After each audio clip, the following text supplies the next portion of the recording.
Hi everyone, it's William with the 1907 Diary series. We've got some tree work going on in the neighborhood, so I don't know if you can hear it or not, but if so, apologies for the background noise. So, this is the second half of the eventful diary entry for Wednesday, the 19th of September, written in the Crimea, and just a recap of yesterday. A little group of family members arrived for tea, and nobody was expecting them because Maria had invited them and not told anyone that they were coming. And that, I think, under the circumstances, is not surprising because, according to Dmitri, Aunt Ella had set such strict rules for what they were allowed and not allowed to do while they were in the Crimea that if Maria had asked Laming whether she could invite the relatives for tea, he would have said no because of Aunt Ella's rules. So she just went ahead and did it behind his back.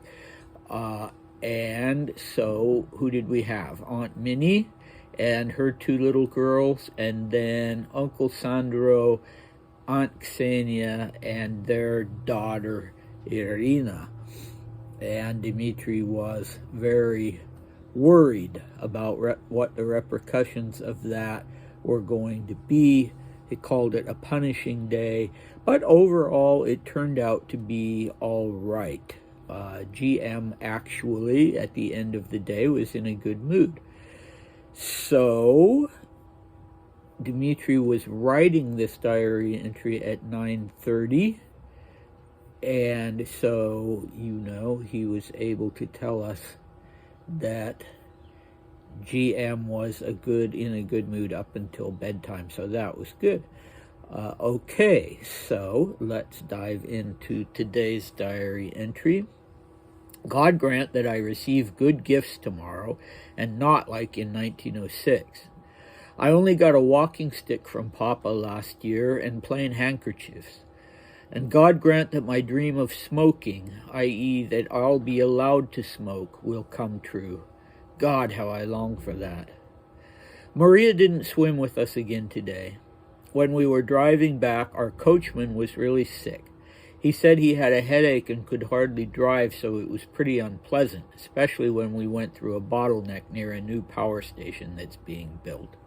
Okay, so that's short. We did most of this diary entry yesterday, but it is an interesting continuation of some of those themes. Now, if you recall, the year before, in 1906, Dmitri just had been the same way as in 1907, really looking forward to his birthday and hoping he would get good gifts, but didn't turn out to be the case, so he just wrote rather tersely in that diary entry that he didn't like any of the gifts he'd gotten.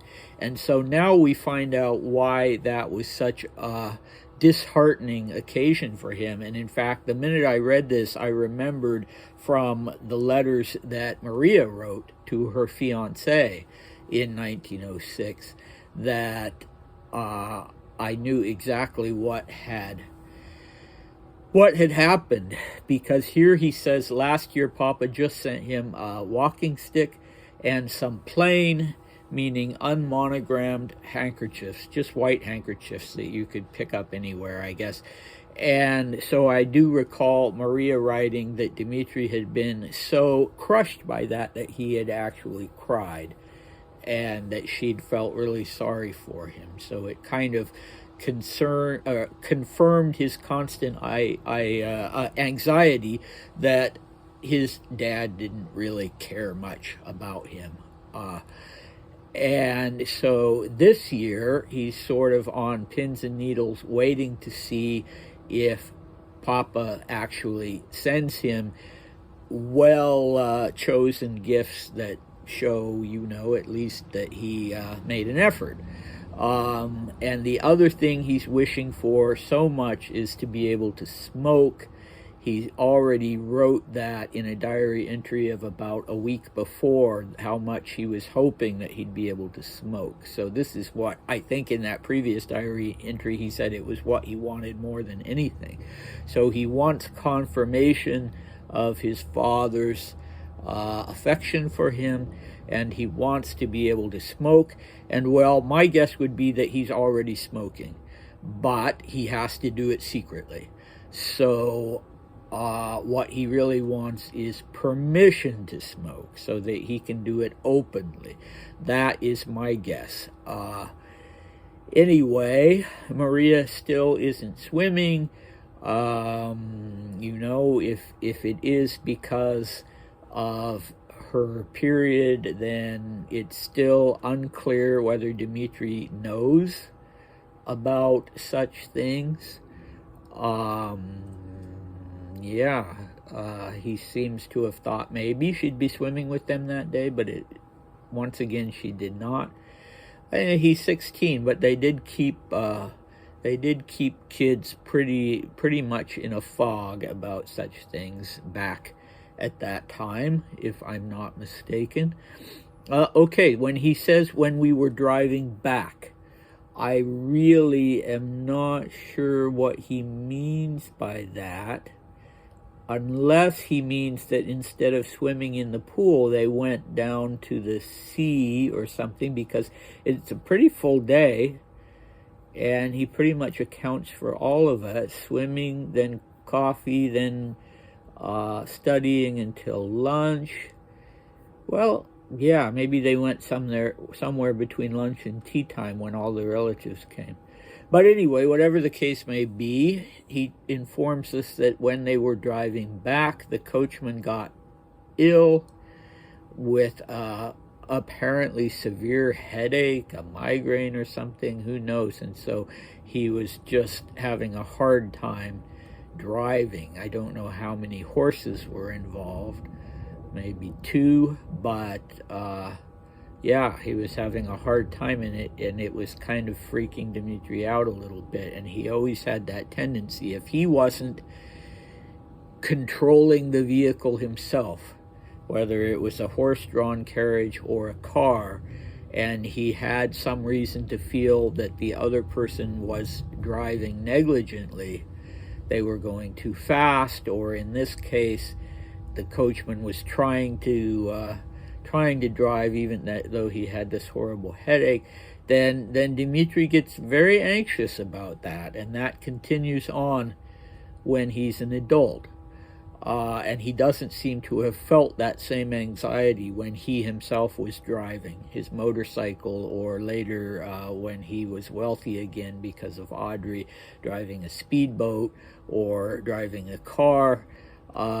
So, you know, we kind of see from the accumulation that we have now of the diary entries that he really needed to be, was he a control freak? He wasn't a pushy person. You know, he was really concerned about the state of mind of other people, and seems to have, taken their burdens on to a certain extent and tried to be a peacemaker in the household.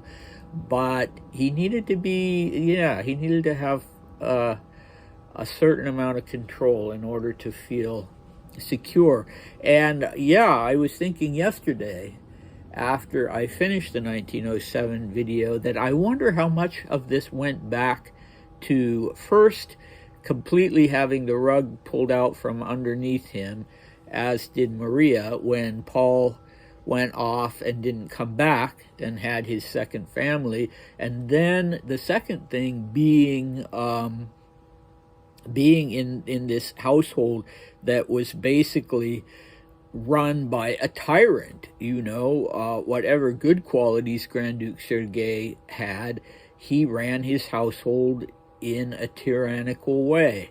And Dmitri was apparently, I would guess from reading these diary entries, the one who sort of took that on, that considered himself responsible for making sure that Sergei was in a good mood and that his relations with other people weren't strained.